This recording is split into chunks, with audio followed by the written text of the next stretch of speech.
Do you think this was handled well by the government officials in the area? No.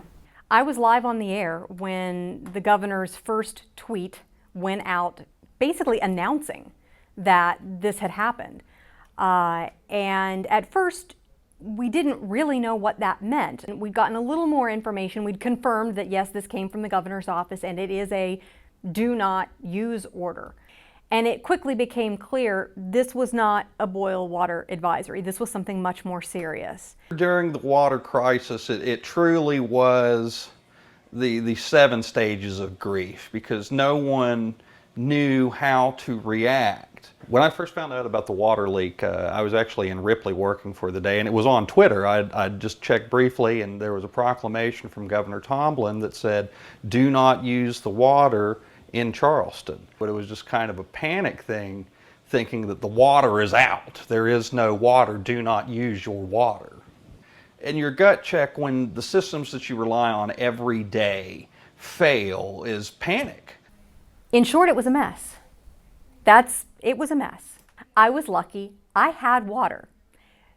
But that meant I was sort of ground zero for people who needed showers, who needed to fill up water bottles, for people who just kind of wanted a place where they could get away from the no water situation wherever they were and feel a sense of normalcy for a little bit. Anyone that lived in Charleston or the 9 counties that were affected were directly involved, including all the media.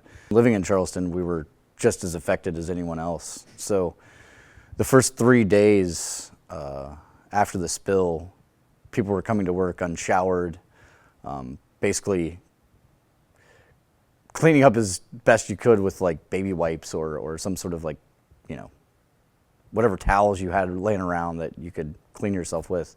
Bottled water, bar soap, and a washcloth was about the best you could do. So what we saw from that chemical spill is that when we don't have water, it creates a serious, serious situation, and not one that's just, environmentalists care about it.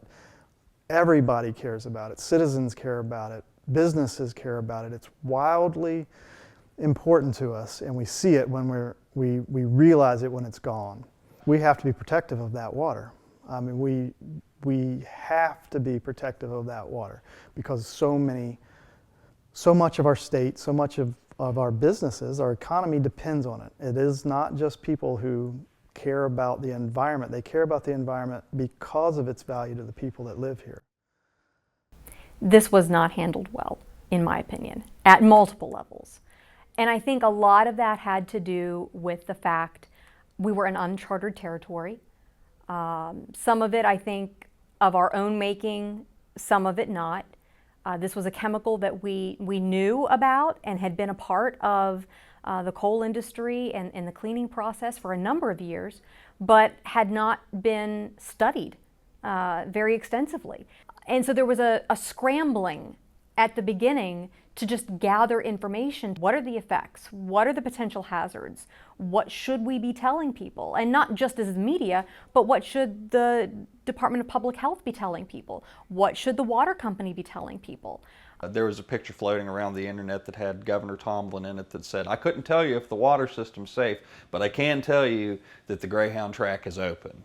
And I think that is a really nice way to sum up the knee-jerk attitude of our elected leaders in the days immediately following. It was panic at the loss of tax revenues that it was causing by shutting down food service businesses and hotels and other water-intensive industries.